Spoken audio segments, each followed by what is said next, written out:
दिनों तेनालीराम की आर्थिक स्थिति ठीक नहीं चल रही थी। विवश होकर उसे महाराज कृष्णदेवराय से कर्ज लेना पड़ा। कर्ज लेते समय उसने महाराज को वचन दिया कि वह शीघ्र कर्ज चुका देगा। दिन गुजरते गए। तेनालीराम की आर्थिक स्थिति कुछ बेहतर अवश्य हुई, किंतु इतनी नहीं कि वह महाराज का कर्ज उतार सके। वह कर्ज को लेकर परेशान रहने लगा।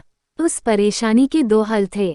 एक कि वह किसी तरह महाराज का कर्ज उतार दे, दो किसी तरह उसे कर्ज से मुक्ति मिल जाए।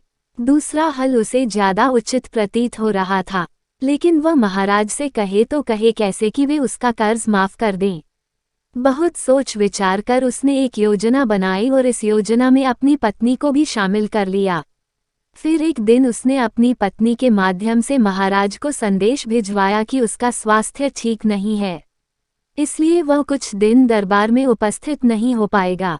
संदेश भिजवाने के बाद उसने दरबार जाना बंद कर दिया।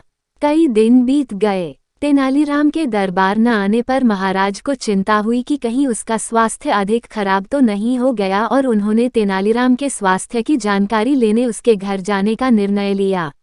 एक शाम महाराज तेनालीराम के घर पहुंच गए। पत्नी ने जब महाराज को देखा तो तेनालीराम को इशारा कर दिया और वह बिस्तर पर जाकर कंबल उड़कर लेट गया। महाराज तेनालीराम के पास गए और उसका हाल चाल पूछने लगे। तेनालीराम तो कुछ न बोला, लेकिन पत्नी बोल पड़ी, महाराज, जब से आपसे कर्ज लिया है तब से परेशान रहते हैं। आपका कर्ज चुकाना तो चाहते हैं, लेकिन चुका नहीं पा रहे हैं। कर्ज के बोझ की चिंता इन्हें अंदर ही अंदर खाए जा रही है। इस कारण ये बीमार पड़ गए हैं। अरे, इतनी सी बात की इतनी चिंता करने की क्या आवश्यकता थी तेनालीराम? चलो, मैं तुम्हें कर्ज के बोझ से मुक्त करता हूँ। चिंता छोड़ो और स्वस्थ हो जाओ। तेनालीराम को सांत्वना देते हुए महाराज बोले। ये सुनना था कि तेनालीराम कंबल फेंक तुरंत उठ बैठा और मुस्कुराते हुए बोला, आपका बहुत बहुत धन्यवाद महाराज। तेनालीराम को स्वस्थ देख महाराज बहुत क्रोधित हुए और बोले, ये क्या तेनालीराम, तुम तो स्वस्थ हो। इसका अर्थ है कि कर्ज से मुक्त होने के लिए तुम बीमारी का बहाना कर रहे थे। तुम्हारा इतना साहस, तुम दंड के पात्र हो। तेनालीराम ने हाथ जोड़ लिए और भोलेपन से बोला, महाराज, मैंने कोई बहाना नहीं किया।